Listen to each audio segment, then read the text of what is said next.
Me llamo Elena Robles y tengo 76 años. A esta edad una debería hablar solo de achaques, de nietos, de recetas viejas o de cómo el cuerpo ya no responde igual. Eso es lo que la gente espera. Pero yo no he tenido un solo día de descanso verdadero desde hace más de 2 décadas. Hay un recuerdo que no envejece, que no se gasta, que no se apaga con los años. Un recuerdo que sigue despertándome en la madrugada con el corazón desbocado, como si alguien volviera a tocar mi puerta a las 3 de la mañana. Hoy voy a contarlo. No para limpiarme la conciencia. Eso ya no es posible. Lo hago porque cargar esto en silencio se volvió más pesado que decirlo en voz alta. Fui enfermera toda mi vida. No de hospital grande ni de uniforme impecable. Yo trabajé donde hacía falta, en clínicas pequeñas, en casas improvisadas, en lugares donde una termina siendo doctora, confidente y última compañía. Mis manos aprendieron a no temblar con la sangre, a sostener cuerpos cansados y a escuchar dolores que nadie más quería oír. Viví siempre al día, pero con dignidad. O al menos eso creía. Hasta que la necesidad me alcanzó. El año que cumplí 57, mi vida se desmoronó en silencio. Mi esposo ya no estaba. Mi pensión no alcanzaba. Y mi hijo menor cayó enfermo de repente, una enfermedad que no espera y no perdona. Los médicos hablaron de estudios, tratamientos, operaciones. Yo solo escuchaba números imposibles. Había noches en que abría el refrigerador y lo cerraba de inmediato para no enfrentar el vacío. Fue entonces cuando llegó la oferta. No vino con amenazas ni con armas. Vino con palabras suaves y una cantidad de dinero que podía salvar a mi hijo. Me dijeron que era un trabajo privado, temporal, bien pagado. Cuidar a un hombre que no podía ir a hospitales. No dieron nombres. No hicieron preguntas. Solo dijeron una frase que todavía resuena en mi cabeza. Es alguien muy importante. La necesidad no empuja, convence. Te habla despacio, te hace creer que solo será una vez, que tú sigues siendo la misma persona aunque aceptes. Yo me repetí eso muchas veces antes de decir que sí. El día que subí a la camioneta que vino por mí, el cielo estaba gris y yo sentía una presión rara en el pecho. El camino se volvió largo, silencioso, cada vez más lejos de todo lo que conocía. Mientras avanzábamos por la sierra, entendí algo que no supe explicar en ese momento. Había decisiones que, una vez tomadas, ya no te dejan volver igual. Aún no sabía para quién iba a trabajar. Aún no sabía su nombre. Aún no sabía que esa elección me llevaría a una madrugada donde ese hombre me pediría algo que jamás debía aceptar. Y que desde entonces, nunca volvió a dejarme dormir en paz. El trayecto duró horas.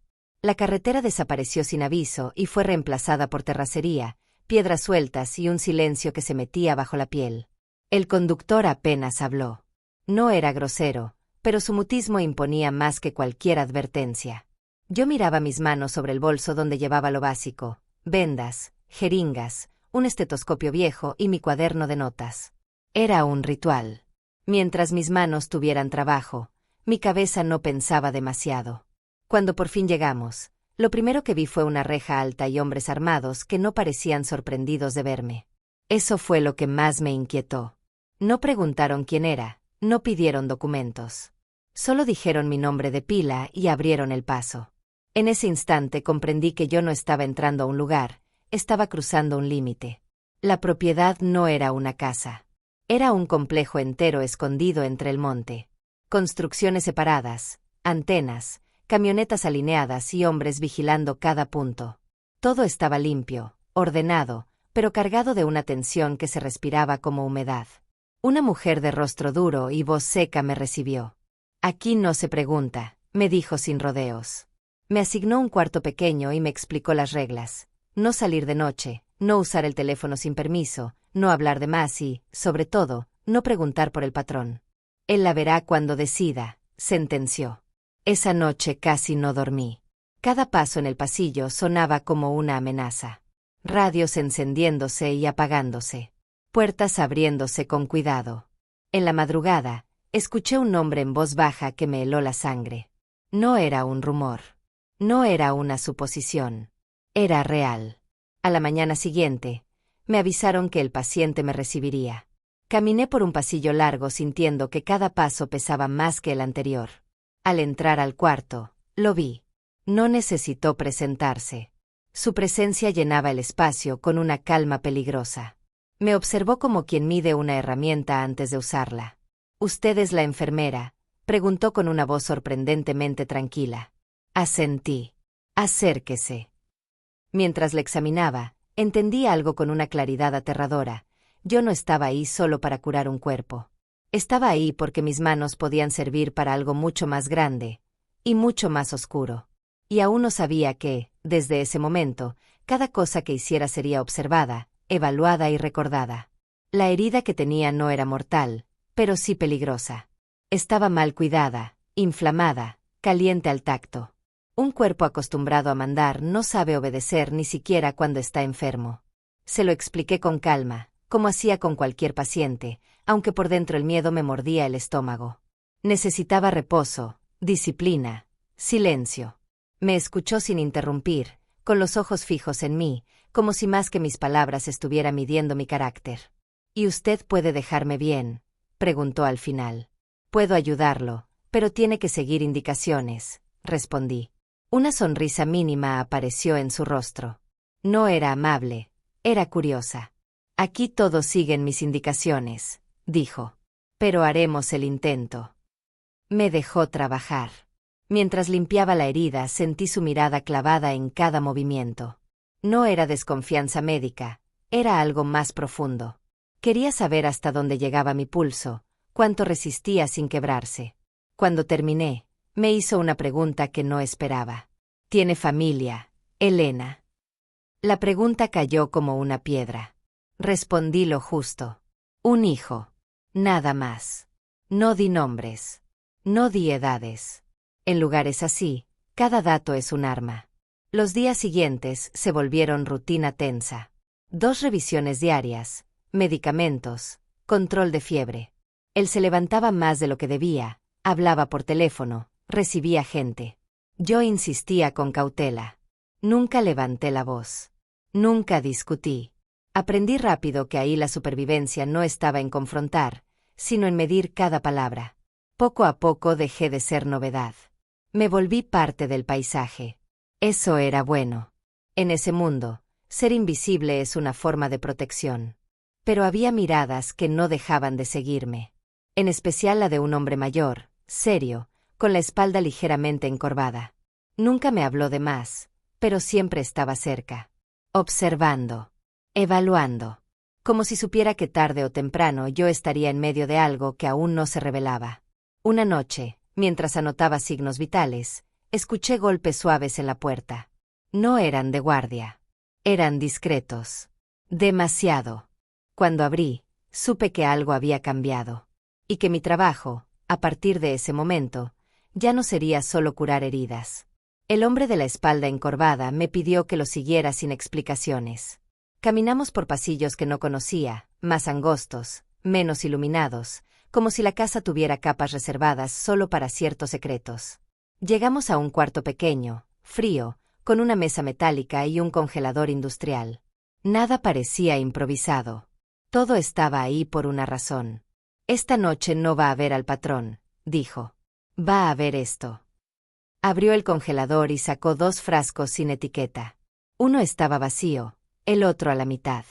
El líquido era espeso, de color turbio. No era medicina común. «Dicen que ayuda a que sane más rápido», agregó. «Pero aquí no confiamos en lo que no entendemos». Me pidió que lo revisara, que confirmara si era seguro. Sentí un nudo en el estómago. No por el frasco, sino por lo que implicaba. Si decía que sí y algo salía mal, la culpa sería mía. Si decía que no, también. Lo analicé como pude. No era industrial. Era una mezcla casera, potente, mal dosificada. Podía ayudar, o empeorar todo. «Con cuidado», respondí. «La dosis lo es todo». El hombre asintió. «Entonces usted decide». Esa frase me cayó como una losa. Decidir. Nunca había tenido que hacerlo así. En un hospital, las decisiones se comparten, se registran, se justifican.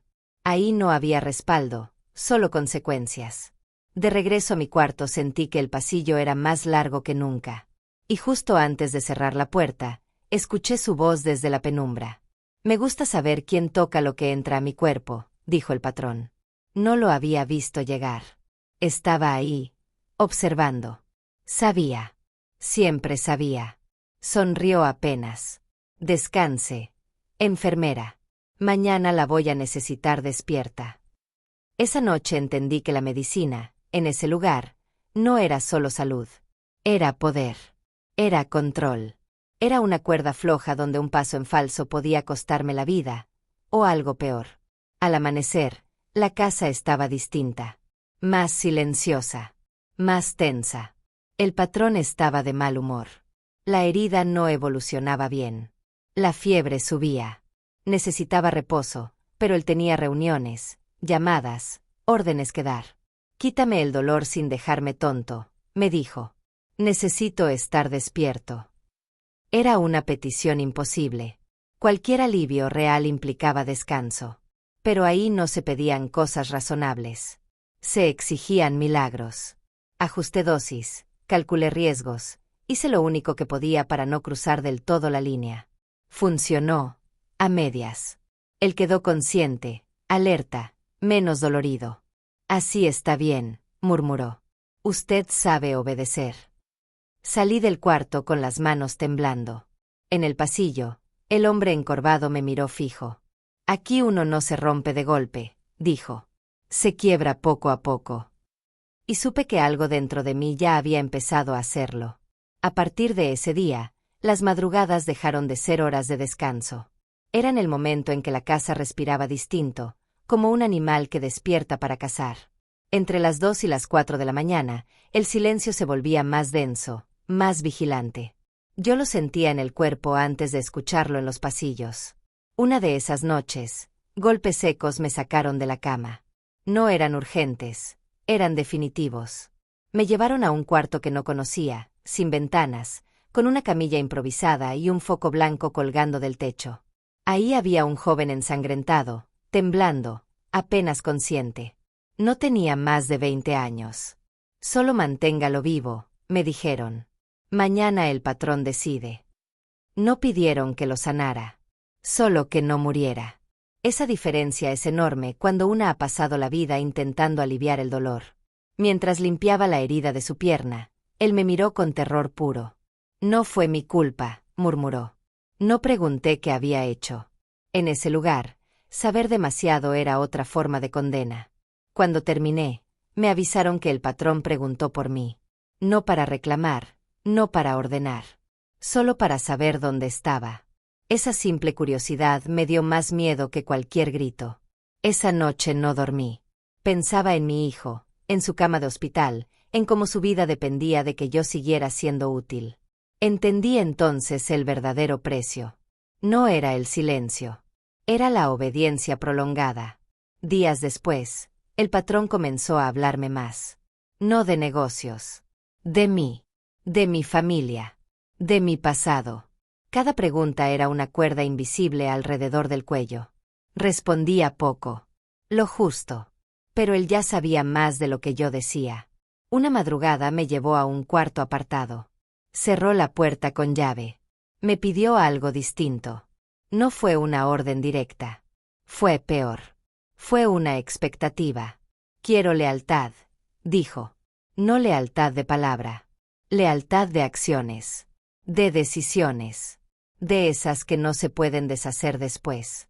Me dejó claro que mi trabajo ya no era solo curar. Era mantener con vida a quien él decidiera, sin juzgar, sin preguntar, sin detenerme a pensar si lo merecía. «Usted cura», dijo. «Yo decido quién vive». Salí de ahí sabiendo que había cruzado un punto sin retorno. Aún no había hecho nada irreversible, pero ya estaba entrenándome para hacerlo. Y la madrugada en que tendría que decidir entre mi conciencia y la vida de mi hijo, se acercaba sin prisa, como todo lo verdaderamente terrible. Después de aquella conversación, algo cambió en mí sin hacer ruido. Seguía cumpliendo mis rutinas, preparando medicamentos, revisando signos vitales, escribiendo en mi cuaderno como si nada hubiera pasado. Pero por dentro, cada gesto tenía peso. Cada aguja, cada gota de suero, Cada pastilla que partía con cuidado era una pregunta que no me atrevía a formular en voz alta. Una tarde me llevaron a una construcción apartada, más rústica, con olor a humedad y metal viejo. Ahí había otro hombre. No era joven. Tenía el cuerpo cubierto de moretones y las manos atadas a una silla. Respiraba con dificultad. No me miraba con miedo, me miraba con esperanza, como si yo fuera la última persona que podía verlo como ser humano. Se nos adelantaron, dijo uno de los hombres con tono burlón. Pero el patrón quiere que aguante. Entendí de inmediato. No querían salvarlo. Querían que resistiera. Lo suficiente para hablar. Lo suficiente para seguir siendo útil. Mi estómago se cerró. Revisé pulso, presión, respiración. Estaba al límite. Si seguían así, no duraría. ¿Puede mantenerlo despierto?, preguntaron. Preparé suero, limpié heridas, administré lo mínimo indispensable. Cada decisión era quirúrgica, fría, calculada. Lo ayudaba a no morir, pero no a sanar. Lo mantenía en ese punto cruel entre la conciencia y el colapso. Cuando terminé, uno de los hombres sonrió. «Tiene buena mano», dijo. Sentí ganas de vomitar. Esa noche lavé mis manos una y otra vez hasta que la piel se enrojeció. No había sangre visible, pero sentía que algo se me había quedado pegado por dentro. Entendí que la lealtad que me exigía no era un acto único, era un proceso. Un entrenamiento lento para que, cuando llegara el momento, yo no dudara.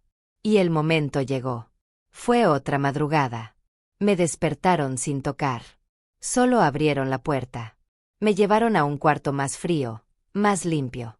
En la camilla había un hombre inconsciente. Su respiración era irregular, débil. Lo reconocí. Era alguien que había sido cercano al patrón. «Ya no lo es», dijo una voz detrás de mí. El patrón entró al cuarto con calma. «Dígame», preguntó. «¿Va a despertar?». Lo revisé. Su cuerpo estaba cediendo. Si despertaba, sería por poco tiempo. «No», respondí con honestidad. «No va a despertar». Asintió. «Entonces no lo toque». Sentí que el mundo se inclinaba. Si no le doy suero, va a morir en minutos. Exacto. Ahí entendí la prueba. No quería que yo hiciera algo. Quería que yo decidiera no hacer nada. Que aceptara, por primera vez, que dejar morir también es una acción. Mi voz tembló. «Soy enfermera». «Y yo mando», respondió, apoyando su mano en mi hombro. «Usted cuida a los vivos». El hombre en la camilla emitió un gemido bajo, humano, frágil. Miré sus manos inmóviles y pensé en cuántas personas lo estarían esperando sin saber que esa era su última noche. Respiré hondo. Y asentí. Esa madrugada dejé morir a un hombre sin tocarlo. Y supe, con una claridad que aún me quema, que lo peor todavía no había ocurrido. Después de esa noche, el tiempo empezó a sentirse distinto. Ya no se medía en días ni en turnos, sino en culpas acumuladas. Yo seguía moviéndome por la casa como siempre, con el mismo uniforme sencillo, el mismo cuaderno bajo el brazo, pero algo en mi mirada había cambiado. Lo supe porque dejé de verme reflejada en los espejos. Evitaba mirarme demasiado tiempo, como si temiera encontrar ahí a alguien que no reconocía. El patrón parecía satisfecho. No volvió a mencionar lo ocurrido, como si para él ya estuviera resuelto. Eso era lo más aterrador, la facilidad con la que una vida podía cerrarse y archivarse. Una tarde, mientras le tomaba la presión, me observó con detenimiento. «Usted ya entiende cómo funciona esto», dijo sin emoción. No asentí ni negué. El silencio también era una forma de respuesta. Un sobre apareció bajo la puerta de mi cuarto esa misma noche. Dentro había dinero. Mucho más del que me habían prometido. No venía con nota, ni explicación. Era una confirmación. Mi hijo sería operado. Yo había cumplido. Lloré en silencio, sentada en la cama, no de alivio, sino de vergüenza. Cada billete pesaba como una confesión que no podía hacerle a nadie. A la mañana siguiente, recibí permiso para llamar a casa. Mi hija me dijo que el hospital había aceptado el anticipo y que la cirugía ya tenía fecha. Me agradeció sin saber qué agradecer. Yo respondí con palabras que no recuerdo, porque mi cabeza estaba en otro lugar. La casa empezó a llenarse de movimiento. Más hombres, más vehículos, más reuniones nocturnas. Algo se estaba gestando. Yo lo sentía en el aire, como se sienten las tormentas antes de que caiga la primera gota. El patrón me llamó con más frecuencia, a veces solo para cosas innecesarias. No era por salud. Era para recordarme que seguía ahí, disponible. Una noche, mientras anotaba en mi cuaderno, escuché un solo golpe en la puerta. No fuerte. No urgente. Un aviso. Supe antes de abrir. Era él. No traía escoltas. Vestía ropa sencilla, como si fuera un hombre común caminando por su propia casa. Me pidió que lo acompañara. Caminamos por un pasillo distinto, más angosto, hasta una habitación sin adornos. Cerró con seguro. El sonido metálico me atravesó el pecho. Quiero que escuche algo, dijo. Lo que viene va a ser difícil. Para usted. Habló de traiciones, de movimientos, de gente que sabía demasiado. Yo entendí sin que me lo explicara. Me estaba preparando. Mañana operan a su hijo, añadió de pronto. Yo ya cumplí. Sentí que las piernas me fallaban. Ahora me toca a mí cumplir otra vez, continuó. Pero esta vez no quiero dudas. No me dijo que quería. No todavía. Me dio una hora. Una madrugada. Un ultimátum sin palabras. Cuando regresé a mi cuarto, me senté en la cama mirando la puerta. Sabía que lo que venía ya no sería decidir no hacer nada. Sabía que esta vez me pediría usar mis manos para algo definitivo. Y mientras la noche avanzaba, entendí que el precio de salvar a mi hijo estaba a punto de cobrarse completo. No dormí esa noche. Me quedé sentada en la cama con la bata puesta, mirando el piso como si ahí estuviera escrita la respuesta que no encontraba. Afuera, la casa murmuraba. Pasos, radios, puertas que se abrían y cerraban. Todo indicaba que algo se movía, algo grande, algo que no esperaba a nadie. Poco antes de las 3, escuché pasos firmes detenerse frente a mi puerta. No tocaron. No fue necesario. Abrí. 2 hombres me hicieron una seña para que saliera. Caminé con ellos sin preguntar.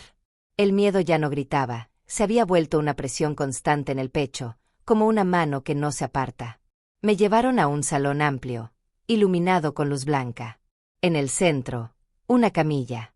Sobre ella, un hombre atado. No era joven ni viejo. Tenía el rostro hinchado, los labios rotos, el pecho subiendo y bajando con dificultad. Al verme, abrió los ojos con esfuerzo. No suplicó. Solo me miró. Eso fue peor. El patrón estaba ahí, tranquilo, con los brazos cruzados. Llegó a tiempo, dijo. Este hombre se equivocó. No explicó cómo. No hizo falta. Necesito que aguante un poco más. Luego ya no. Entendí la orden sin que la dijera completa. No quería una ejecución ruidosa. Quería algo limpio. Algo que pareciera natural. Algo que solo una enfermera podía hacer sin dejar rastro. Me acerqué. Revisé signos vitales. Estaba débil, pero consciente. Si lo ayudaba de verdad, podría sobrevivir. Si no hacía nada, moriría rápido. Pero lo que me pedían era peor. Mantenerlo justo en medio. Vivo para sufrir. Vivo para hablar. Vivo para luego dejarlo ir. Preparé el suero con manos firmes por fuera y temblorosas por dentro. Ajusté el goteo al límite exacto. Cada gota era tiempo robado. Cada minuto, una traición más a todo lo que fui. El hombre cerró los ojos y murmuró algo que no entendí. Me incliné. Ayúdeme, susurró. Sentí que algo se rompía en mí. No fue un ruido. Fue un desprendimiento lento. Como cuando una costra vieja se arranca y deja la piel expuesta. Yo también quise pedir ayuda, pero no había a quién. El patrón observaba en silencio. Cuando el hombre empezó a hablar, a decir nombres, a dar direcciones, él sonrió. Muy bien, dijo. Así está perfecto. Entonces me miró a mí. Ahora sí, añadió con calma. Puede terminar. Mi respiración se detuvo. Entendí que ese era el pedido. El verdadero. El que me había estado esperando desde el primer día. No era dejar morir. Era provocar la muerte. Mis manos quedaron suspendidas sobre la válvula del suero. Afuera, la madrugada avanzaba. En otro lugar, mi hijo esperaba entrar a cirugía. En ese cuarto, un hombre esperaba que yo decidiera su último minuto. Y supe que, hiciera lo que hiciera, ya no saldría ilesa de ahí.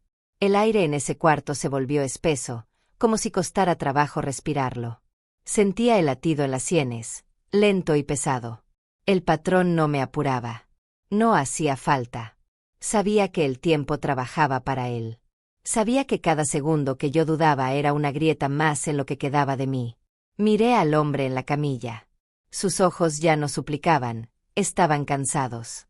Había entendido. A veces el cuerpo comprende antes que la mente. Tragué saliva.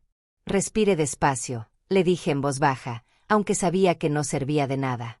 No había consuelo posible en ese lugar. Justo cuando mis dedos rozaron la válvula del suero, escuché un ruido afuera.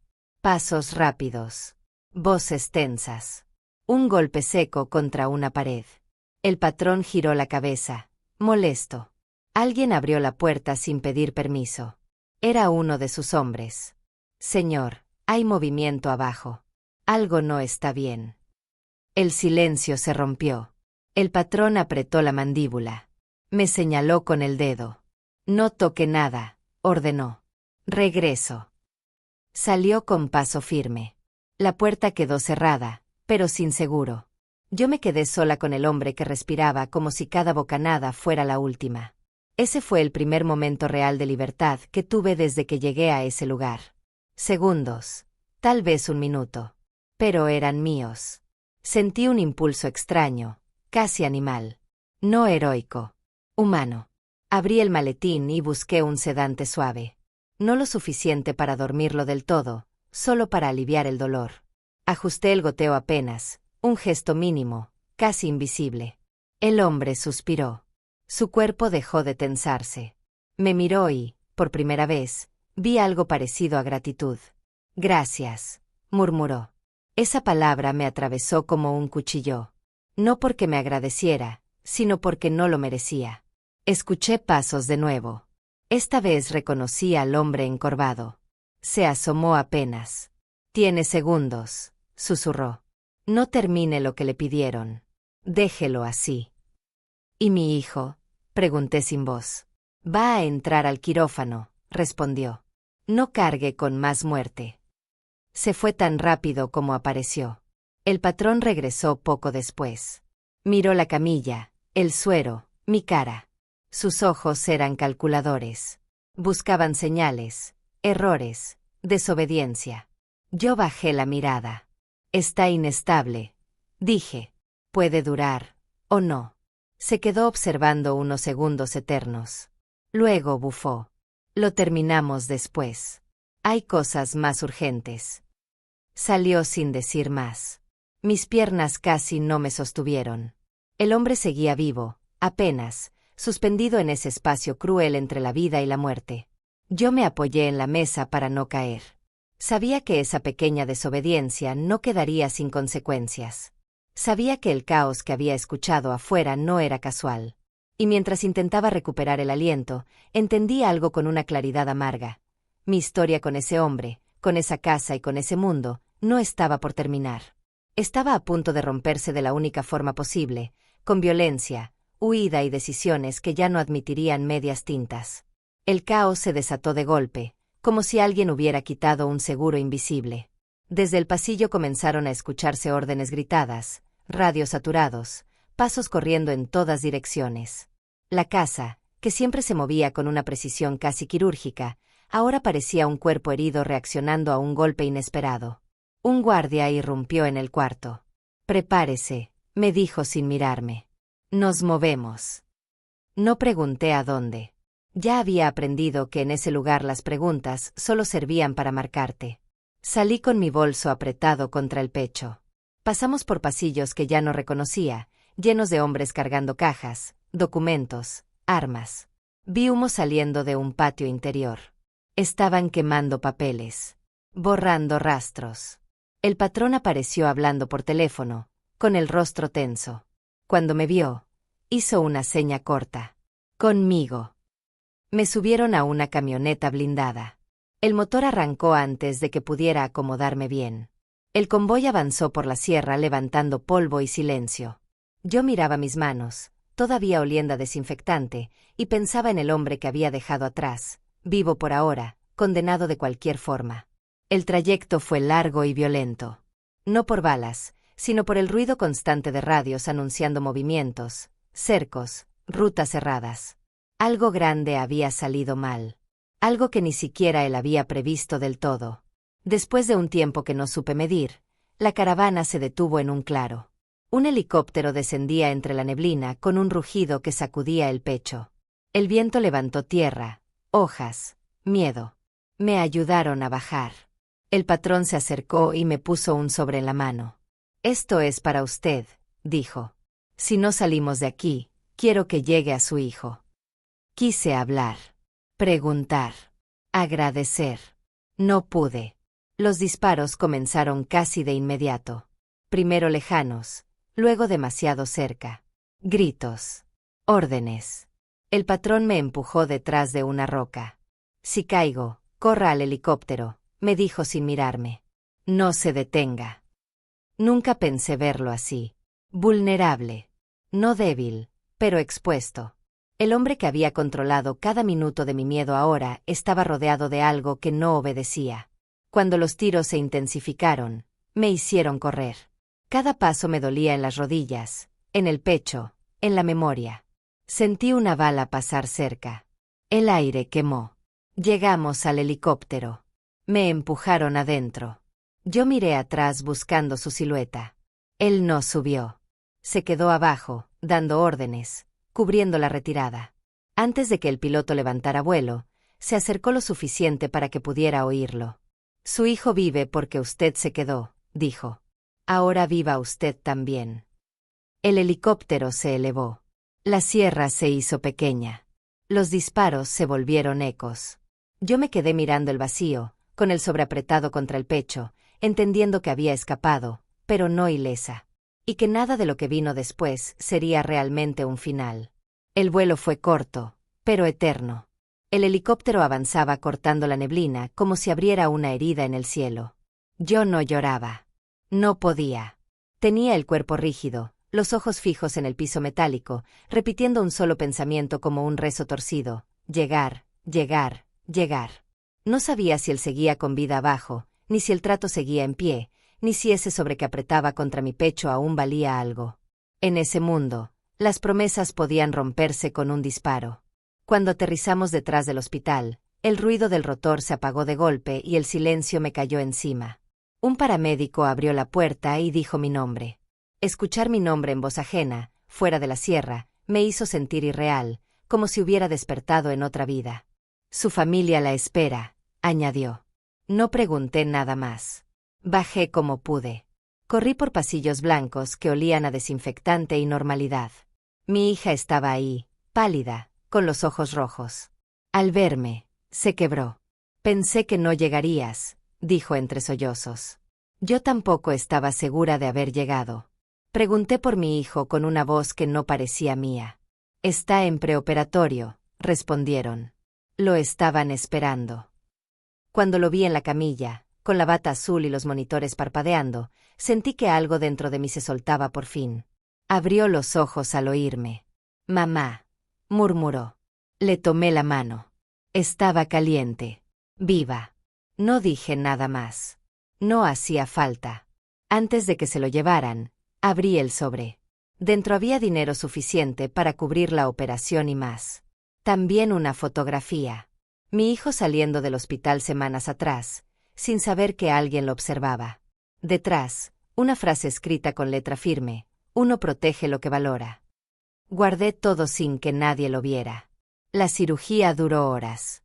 Me senté en la sala de espera mirando el reloj avanzar con una lentitud cruel. Pensaba en el hombre que había dejado atrás, en el que quedó suspendido entre la vida y la muerte, en el que se quedó en la sierra cubriendo una retirada. Pensaba en mí, en lo que había hecho para estar sentada ahí. Cuando el médico salió y dijo que la operación había sido un éxito, sentí que las piernas ya no me sostenían. Mi hijo viviría. Y con esa certeza llegó la otra: yo tendría que vivir con todo lo demás. Mientras lo veía dormir en recuperación, mi teléfono vibró una sola vez. Un número desconocido. Un mensaje breve: no hable. No busque. Cuando todo se calme, yo la busco. Supe quién era. Apagué el teléfono. Pero apagarlo no significaba olvidar. Los días siguientes pasaron como si el mundo se hubiera cubierto con una capa de algodón. Todo sonaba lejano. Las voces, los pasos, incluso mis propios pensamientos. Me quedé junto a la cama de mi hijo observando cómo respiraba, cómo su pecho subía y bajaba con una regularidad que me parecía un milagro. Cada respiración suya era una confirmación de que había valido la pena, o al menos eso me repetía para no desmoronarme. Mi hija me miraba distinto. No sabía nada concreto, pero sabía suficiente. Las madres y las hijas se leen sin palabras. Me hacía preguntas simples, inofensivas, y yo respondía con medias verdades. Aprendí en la sierra que decir menos es una forma de protección. El teléfono que usé allá lo tiré en un bote de basura del hospital. Lo dejé caer como si así pudiera desprenderme de todo lo que había contenido. Pero las cosas importantes no viven en los aparatos, viven en la memoria. Esa no se apaga con un botón. Cuando por fin regresamos a casa, el departamento me pareció más pequeño, más silencioso. Las paredes no habían cambiado, pero yo sí. Me sentaba en la sala y escuchaba cualquier ruido del exterior como si fuera una señal. Una camioneta que se detenía, una puerta que se cerraba fuerte, pasos en la escalera. Nada ocurría, pero mi cuerpo seguía reaccionando como si aún estuviera allá arriba. Una tarde encontré un sobre bajo la puerta. No tenía remitente. Solo mi nombre escrito con una letra que reconocí de inmediato. Dentro había una hoja doblada con una sola frase: ya puede vivir nada más. No había firma. No hacía falta. Sentí una mezcla absurda de alivio y rabia. ¿Permiso para vivir? ¿Después de todo? Aún así, entendí el mensaje real. Mientras yo guardara silencio, mientras no intentara ser heroína tardía, mi familia estaría fuera de ese mundo. Guardé el papel en una cajita junto con la fotografía y la carta. No como un trofeo, sino como recordatorio. Hay historias que no se cuentan para presumir, se guardan para no olvidar quién se fue uno siendo. Mi hijo comenzó a recuperarse. Volvió a caminar, a reír, a hacer planes. Yo lo observaba como quien mira algo frágil y valioso al mismo tiempo. Cada risa suya era una victoria silenciosa contra todo lo que había ocurrido. Pero por las noches, cuando el departamento quedaba en calma, el pasado regresaba. La camilla. El suero. La válvula bajo mis dedos. Entendí entonces que sobrevivir no significaba quedar intacta. Significaba aprender a cargar con lo vivido sin dejar que te destruya. Y aún faltaba una decisión más. La de qué hacer con todo eso que seguía vivo dentro de mí. Pasaron meses antes de que pudiera decir que dormía sin sobresaltos. No noches completas, no sueños tranquilos, pero al menos ya no despertaba convencida de que alguien estaba parado frente a mi puerta. Mi cuerpo seguía reaccionando antes que mi cabeza. Un ruido fuerte bastaba para tensarme. Una sirena lejana me hacía apretar las manos. El miedo no se fue, solo aprendió a quedarse quieto. Mi hijo volvió a su vida poco a poco. Retomó el trabajo, las caminatas cortas, los planes sencillos. Yo lo acompañaba en silencio, como si observarlo fuera una forma de agradecerle a la vida que me lo hubiera devuelto. A veces me miraba y me preguntaba si estaba bien. Yo asentía. No era mentira. Estaba mejor que antes. Pero no estaba limpia. Un día, ordenando un cajón viejo, encontré el cuaderno donde había anotado todo durante años. Signos vitales, dosis, observaciones. Páginas y páginas de una vida dedicada a cuidar a otros. Entre esas hojas también estaban las notas de la sierra. No nombres completos, no fechas exactas. Solo impresiones, sensaciones, frases sueltas. Lo abrí con miedo. Pensé que me haría daño. Pero ocurrió algo distinto. Al leerlo, sentí que una parte del peso se movía de lugar. No desaparecía, pero dejaba de estar aplastándome el pecho. Me senté a escribir. Al principio solo para mí. Sin intención de mostrarlo a nadie. Escribía de noche, cuando la casa dormía. Escribía para no olvidar y para no seguir cargándolo sola. Mi hija lo notó. ¿Qué escribes tanto, mamá?, me preguntó una tarde. Dudé antes de responder. Lo que no supe decir antes, contesté. No insistió. Me respetó el silencio como siempre lo había hecho. Con el tiempo, esas páginas se volvieron más largas, más claras, menos temblorosas. No justificaba nada. No me presentaba como heroína. Solo contaba el miedo, la necesidad, las decisiones imposibles. Me di cuenta de algo que me sorprendió. Mientras más escribía, menos poder tenían los recuerdos sobre mí. Fue mi hija quien me habló de las historias que circulaban en Internet. Hay gente contando cosas fuertes, mamá, abuelas, señoras, personas comunes. Me mostró algunos videos. Voces cansadas, miradas sinceras. No eran cuentos de gloria. Eran confesiones. Advertencias. Me vi reflejada en ellas y sentí una punzada de envidia. Ellas ya habían soltado lo que yo seguía apretando. Esa noche casi no dormí. Pensaba en todo lo que me había callado por miedo, por vergüenza, por protección. Pensaba también en otras mujeres como yo, creyendo que estaban solas con sus secretos. Fue entonces cuando entendí que quizás sobreviví no solo para cuidar a mi hijo, sino para decir algo que nadie quería escuchar. Y por primera vez desde la sierra, sentí que una decisión volvía a ser realmente mía. La idea no se convirtió en decisión de inmediato. A mi edad una no se lanza a hablar sin medir las consecuencias. Yo sabía mejor que nadie que hay historias que siguen siendo peligrosas aún cuando parecen enterradas. Pero también sabía algo más. El silencio prolongado termina pudriendo todo por dentro. Lo había visto en pacientes, en viudas, en hombres que cargaron culpas hasta que el cuerpo ya no aguantó. Hablé con mi hija. No le conté cada detalle, pero le dije lo suficiente para que entendiera el peso. Me escuchó sin interrumpir, con los ojos húmedos. Van a juzgarte, dijo al final. Asentí. Siempre lo hacen. Se quedó pensativa. Pero también van a escucharte. Esa frase fue la que inclinó la balanza. El día que grabé por primera vez, mis manos temblaban casi como aquella madrugada en la sierra. Mi nieto acomodó el celular en un tripié sencillo. Me senté en mi sillón de siempre, con la misma blusa con la que iba al mercado. No quise luces ni adornos. Quería verme como era. Como siempre fui. Cuando la cámara se encendió, no miré el lente. Imaginé a una mujer al otro lado. Una madre. Una abuela. Alguien que alguna vez tuvo que elegir entre dos dolores. Y hablé. Sin nombres. Sin fechas exactas. Sin presumir nada. Conté el miedo, la necesidad, la forma en que una va cediendo pedazo por pedazo sin darse cuenta. Después de grabar, quise borrar todo. El miedo regresó con fuerza. Pensé en el mensaje que había recibido, en la frase «ya puede vivir». ¿Estaría rompiendo ese acuerdo silencioso? Mi hija subió el video antes de que pudiera arrepentirme. No leí comentarios ese día. Ni el siguiente. Fue ella quien me los mostró después, poco a poco. Mujeres diciendo «yo también». Hijos agradeciendo. Gente que entendía que ahí no había gloria, solo consecuencias. También hubo insultos. Siempre los hay. Pero ya no dolían igual. A estas alturas, sabía quién era y quién no. Cada parte que grababa se sentía como dejar una piedra en el camino. No para acusar. Para advertir.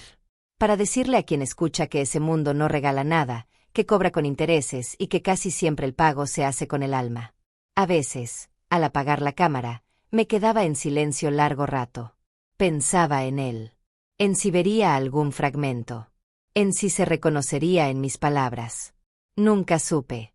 Nunca volvió a buscarme. Y entendí que ese silencio era su forma de cumplir lo último que me había dado, espacio para seguir viviendo. Pero aún faltaba decir lo más importante. Lo que aprendí demasiado tarde y que hoy ya no quiero guardarme.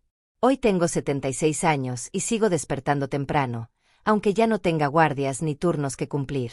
Me preparo café despacio y me siento junto a la ventana a ver cómo la ciudad empieza a moverse.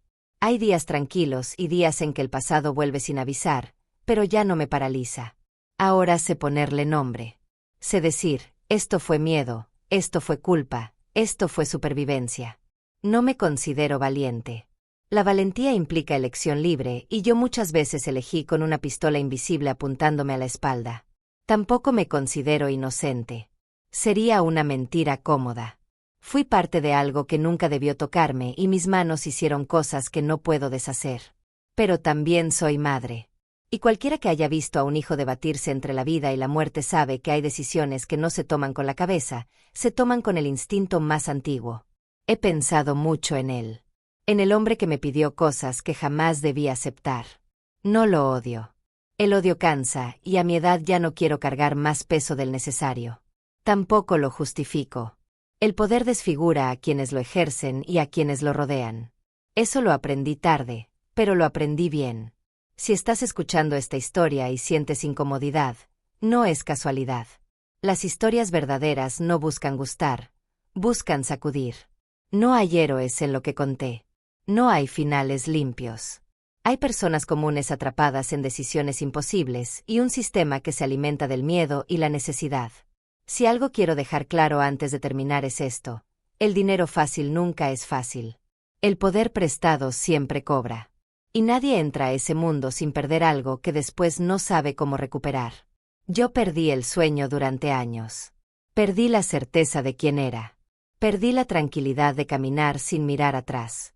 Recuperé a mi hijo, sí, pero no sin pagar un precio que todavía me acompaña.